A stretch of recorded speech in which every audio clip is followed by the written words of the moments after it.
नमस्कार. गृहविष्णू किचनमध्ये आपलं मनापासून खूप खूप स्वागत. आपण विविध प्रकारच्या आमट्या नेहमीच करत असतो. परंतु त्याच प्रकारच्या आमट्या खाऊन जर तुम्हाला कंटाळा आला असेल आणि एखादी वेगळी आमटी खावीशी वाटत असेल, तर तुमच्यासाठी आज आपण पाहतोय आमटीचा एक वेगळा प्रकार. आज आपण पाहतोय गावरान पद्धतीची काळ्या घेवड्याच्या डाळीची आमटी.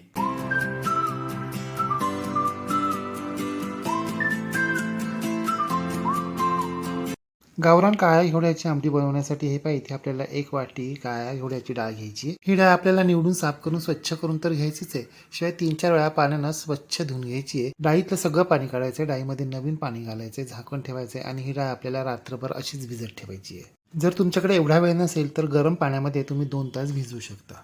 आणि ही काळ्या घेवड्याची डाळ घेताना शक्यतो गावरानच डाळ आपल्याला घ्यायची आहे. विलायती डाळ घ्यायची नाही. गावरान डाळीची चव खूप छान लागते.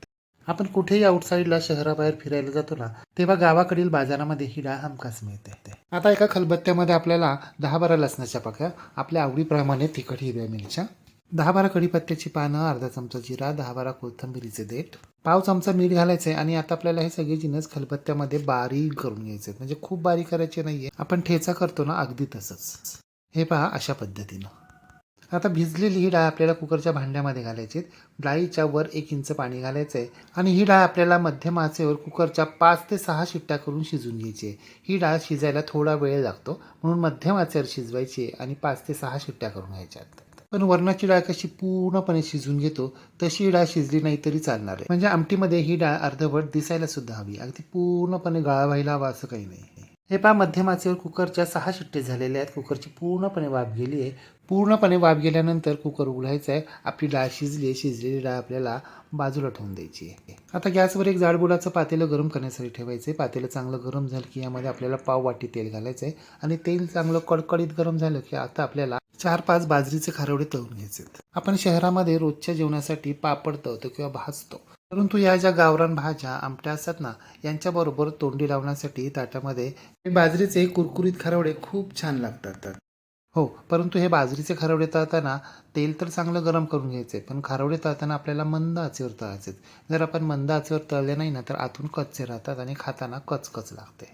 पाहिलेत ना आपला खारवडा कसा फुलून वर आलाय. जेवढा मंद आचेवर तुम्ही व्यवस्थित तळाल तेवढा तो फुलून वर येतो. आता हा खारवडा आपल्याला काढून घ्यायचा. इथून पुढील सगळे खारवडे आपल्याला असेच तळून घ्यायचे आणि उरलेलं तेल आपल्याला काढून ठेवायचं. थोडंच फोडणीसाठीचं तेल आपल्याला या पातेल्यामध्ये ठेवायचं आहे. खूप सारं तेल घालून आपण खारवडे तळले असते ना तर मग उरलेलं तेल चिकट होतं. मग त्याचं काय करायचं हा प्रश्न पडतो. म्हणून आपण त्यातल्या त्यात कमी तेलात हे खारवडे तळून घेतलेत. गरम तेलामध्ये आपल्याला पाव चमचा जिरं घालायचं आहे. जिरं तडतडलं की यामध्ये आपल्याला एक बारीक चिरलेला कांदा घालायचा आहे. कांदा रंग बदलेपर्यंत मोठ्या आचेवर एकसारखा परतत राहायचा आहे.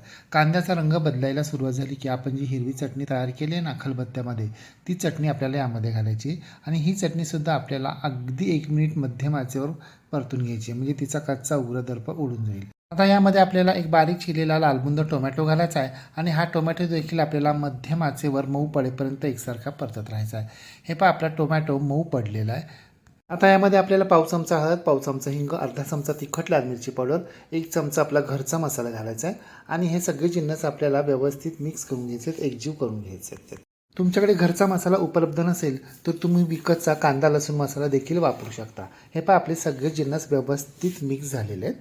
आता यामध्ये आपल्याला कुकरमध्ये शिजवून घेतलेली काळ्या घेवड्याची डाळ घालायची, ती व्यवस्थित मिक्स करून घ्यायची आणि मोठ्या आचेवर ही डाळ आपल्याला 2 मिनटं एकसारखी परतत राहायची. म्हणजे तिला चांगला चटका बसेपर्यंत ही डाळ आपल्याला परतत राहायची आहे.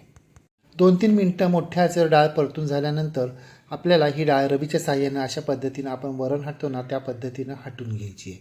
तुम्ही पावभाजीच्या मॅशनं देखील ही डाळ मॅश करून घेऊ शकता. तुम्हाला म्हटल्याप्रमाणे आपल्याला ही डाळ पूर्ण बारीक करायची नाही आहे. थोडीशी अर्धवट डाळ यामध्ये राहायलाच हवी. आता यामध्ये आपल्याला 2 वाट्या पाणी घालायचे. पाणी व्यवस्थित मिक्स करून घ्यायचे. पातेल्यावर झाकण ठेवायचे आणि मोठ्या आचेवर आपल्याला या आमटीला खळखळून उकळी आणायची आहे. झाकण ठेवल्यानं पटकन उकळी येते म्हणून आपण झाकण ठेवतोय, परंतु उतू जाऊ नये इकडे सुद्धा लक्ष द्यायचं आहे. हे पहा आपल्या आमटीला खळखळून उकळी आलेली आहे. आता यामध्ये आपल्याला 1 चमचा गरम मसाला पावडर, चवीप्रमाणे मीठ, थोडीशी बारीक चिरलेली हिरवीगार फ्रेश कोथिंबीर घालायची. सगळे जिन्नस व्यवस्थित मिक्स करून घ्यायचे. गॅसची फ्लेम बारीक करायची. पळी पातेल्यातच ठेवायची आहे म्हणजे थोडीशी फट राहील.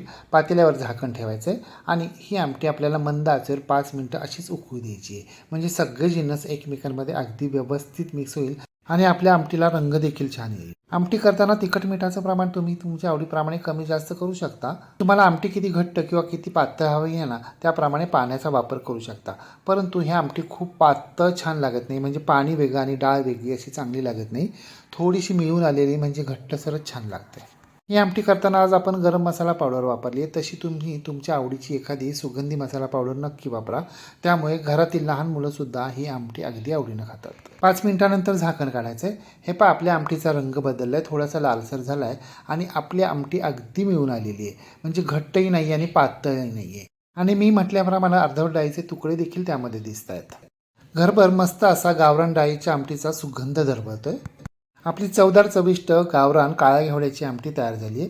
आता बारीक चिरलेली हिरवीगार फ्रेश कोथिंबीर यावर पेरायची आहे. गॅस बंद करायचा आहे आणि गरमागरम वाफवलेली आमटी आपल्याला एका सर्विंग बोलमध्ये काढून घ्यायची आहे. ही आमटी बाजरीच्या ज्वारीच्या भाकरीबरोबर कुस्करून खायला तर छान लागतेच, परंतु गरमागरम वाफवलेल्या इंद्रायणीच्या गिजग्या भाताबरोबर या आमटीची लज्जत काही औरच असते.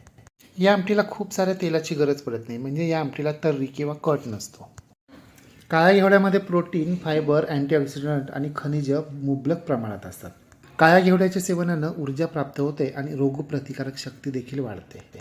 मग तुम्ही सुद्धा अशा प्रकारे वेगळी अशी काळ्या घेवड्याच्या डाळीची आमटी करून पहा व कशी झाली ते कमेंट बॉक्समध्ये मला नक्की सांगा. रेसिपी आवडल्यास लाईक, शेअर, कमेंट करायला विसरू नका. आणि हो, तुम्ही जर अजूनही गृहविष्णू किचन चॅनलला सबस्क्राईब केलं नसेल तर प्लीज नक्की सबस्क्राईब करा. शेजारी बेल आयकॉनवर प्रेस करा, ऑल सिलेक्ट करा, म्हणजे माझ्या नवनवीन रेसिपींचे नोटिफिकेशन तुमच्या मोबाईलवर येतील. पुन्हा भेटूया अशाच एका नवीन रेसिपीसह. तोपर्यंत नमस्कार व रेसिपी शेवटपर्यंत पाहिल्याबद्दल धन्यवाद.